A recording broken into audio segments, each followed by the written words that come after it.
जय हिंद बच्चों, मैं आपकी विज्ञान की टीचर आज आपको रसायन विज्ञान के अंतर्गत पास पड़ोस में होने वाले परिवर्तन पढ़ाने जा रही हूँ। हमारे चारों ओर बहुत से बदलाव होते रहते हैं। कुछ बदलाव स्वतः या अपने आप होते रहते हैं और कुछ मानव क्रियाकलापों द्वारा संपन्न होते हैं, जैसे पौधों का उगना, फूल का खिलना, फल का पकना और पेड़ों से गिरना। मौसम में बदलाव का होना स्वतः ही संपन्न होने वाली प्रक्रियाएं हैं, जैसे दूध से पनीर बनना तथा दिवाली में पटाखे एवं फुलझड़ियाँ को जलाना आदि मानवकृत क्रियाएं हैं। अतः इन उदाहरणों के आधार पर हम कह सकते हैं कि वस्तु की अवस्था, आकार, रंग, स्वाद एवं गंध तथा प्रकृति में निरंतर होने वाले बदलाव को परिवर्तन कहते हैं।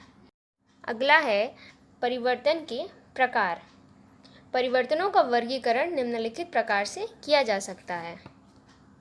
पहला है मंद एवं तीव्र परिवर्तन। जब किसी परिवर्तन के संपन्न होने में अधिक समय लगता है तो इन्हें धीमी या मंद गति से होने वाला परिवर्तन या मंद परिवर्तन कहते हैं, जैसे नाखूनों का बढ़ना, बच्चों का बढ़ना या आयु परिवर्तन, लोहे में जंग लगना आदि धीमी गति से होने वाले परिवर्तन हैं। तीव्र परिवर्तन। जब किसी परिवर्तन के संपन्न होने में कम समय लगता है तो उसे तेज गति से होने वाला या फिर तीव्र परिवर्तन कहते हैं। उदाहरण जल में नील का घुलना, माचिस का जलना, फूले गुब्बारे का फूटना आदि तीव्र गति से होने वाले परिवर्तन हैं। दूसरा है अनुकूल तथा प्रतिकूल परिवर्तन। अनुकूल परिवर्तन। उपयोगी तथा लाभदायक परिवर्तन अनुकूल परिवर्तन कहलाते हैं, जैसे खाना पकना, आम का पकना, दूध से दही और दूध से पनीर का बनना आदि। प्रतिकूल परिवर्तन। अनुपयोगी तथा हानिकारक परिवर्तन प्रतिकूल परिवर्तन कहलाते हैं, जैसे रोटी में फफूंद का लगना, दूध का फटना, लोहे में जंग लगना आदि। एक ही परिवर्तन कभी अनुकूल तो कभी प्रतिकूल हो सकता है, जैसे फसल तैयार होते समय वर्षा का होना अनुकूल है, परंतु फसल पक जाने पर बादलों का बरसना प्रतिकूल परिवर्तन है। दूसरा है नियमित तथा अनियमित परिवर्तन। नियमित परिवर्तन। एक निश्चित समय पर लगातार होते रहने वाले परिवर्तन नियमित परिवर्तन कहलाते हैं, जैसे ऋतुओं का बदलना, रात और दिन का होना आदि। अनियमित परिवर्तन। वे परिवर्तन जिनका समय निश्चित नहीं होता अनियमित परिवर्तन कहलाते हैं। उदाहरण ज्वालामुखी का फूटना, आंधी, तूफान, बाढ़, भूकंप आदि का आना।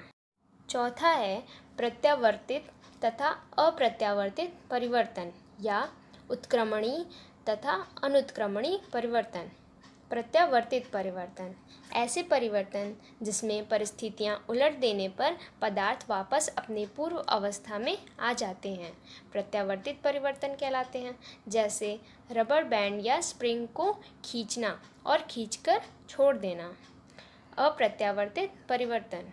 ऐसे परिवर्तन जिसमें पदार्थ पुनः अपनी पूर्व अवस्था में नहीं लाया जा सकता अप्रत्यावर्तित या अनुत्क्रमणीय परिवर्तन कहलाते हैं, जैसे धूप बत्ती का जलना या दूध से दही का बनना। जिस प्रकार दूध से हम दही बना सकते हैं, परंतु दही से पुनः दूध नहीं बनाया जा सकता। पांचवा है भौतिक तथा रासायनिक परिवर्तन। ऐसा परिवर्तन जिसमें पदार्थ का रूप बदल जाता है परंतु कोई नया पदार्थ नहीं बनता है, भौतिक परिवर्तन कहलाता है। भौतिक परिवर्तन के पश्चात सामान्यतः पदार्थ की पूर्व स्थिति प्राप्त की जा सकती है। उदाहरण मोम का पिघलना, बर्फ का जमना इत्यादि।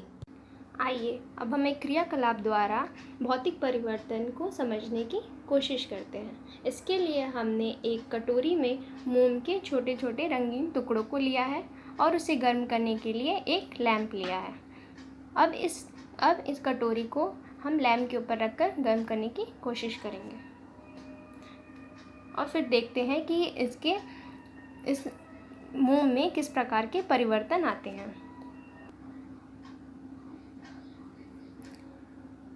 यहाँ हम देख सकते हैं कि ये मोम के टुकड़े पिघलना शुरू कर दिए हैं और ये पिघलकर द्रव का रूप ले रहे हैं।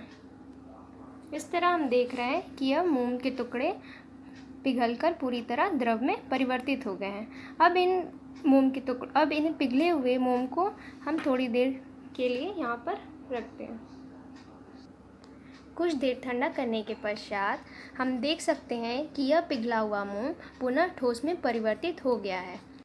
रासायनिक परिवर्तन ऐसे परिवर्तन जिसमें एक या एक से अधिक नया पदार्थ बनता है रासायनिक परिवर्तन कहलाता है।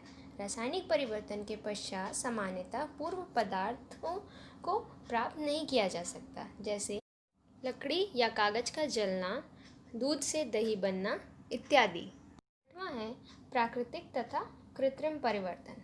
प्राकृतिक परिवर्तन प्रकृति में कुछ परिवर्तन स्वतः ही होते रहते हैं, जैसे दिन रात का होना, वर्षा, आंधी, ज्वालामुखी का फूटना आदि। कृत्रिम परिवर्तन मनुष्य द्वारा किए गए परिवर्तन कृत्रिम परिवर्तन कहलाते हैं, जैसे लकड़ी को काटकर मेज, कुर्सी आदि को बनाना, मिट्टी, सीमेंट, ईंटों से घर और इमारतों को बनाना।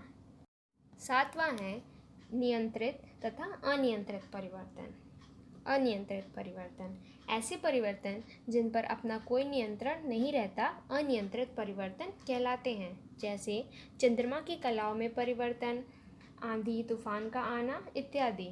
ऐसी क्रियाओं पर हमारा कोई नियंत्रण नहीं होता। अगला है नियंत्रित परिवर्तन।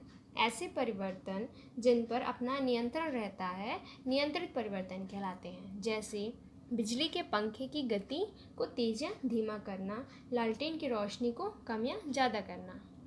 आठवां है जटिल परिवर्तन। बहुत धीमी गति से अनेक क्रियाओं तथा प्रक्रियाओं के फलस्वरूप होने वाले परिवर्तन जटिल परिवर्तन कहलाते हैं, जैसे कोयला एवं पेट्रोलियम का निर्माण, शरीर में होने वाली विभिन्न क्रियाएं जैसे पाचन, श्वसन, उत्सर्जन, प्रजनन आदि भी जटिल परिवर्तन के उदाहरण हैं। इस वीडियो के माध्यम से आपने पास पड़ोस में होने वाले परिवर्तन को समझा। धन्यवाद।